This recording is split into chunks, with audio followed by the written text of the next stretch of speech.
My name is C2 Wall with Underwater Construction Team 2 out of Port Hueneme, California. My team is out here right now in support of Commander Fleet Activities Yokosuka. We are currently repairing the Harbor Master Pier on roughly 50 piles, increasing the lifespan of the pier for any U.S. Navy vessels.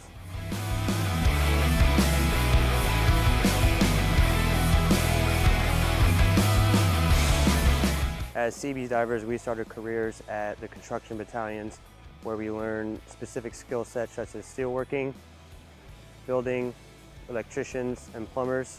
From there, we're able to take those skill sets to the underwater construction teams where we can perform waterfront facility repairs, port damage assessments, underwater welding, and precision demolition.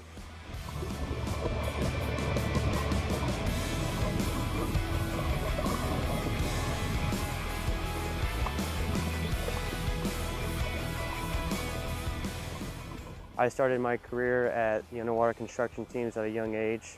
From there, they helped me grow as an adult and also as a diver and a person. I feel anyone who has the chance to become an underwater construction technician should take it immediately.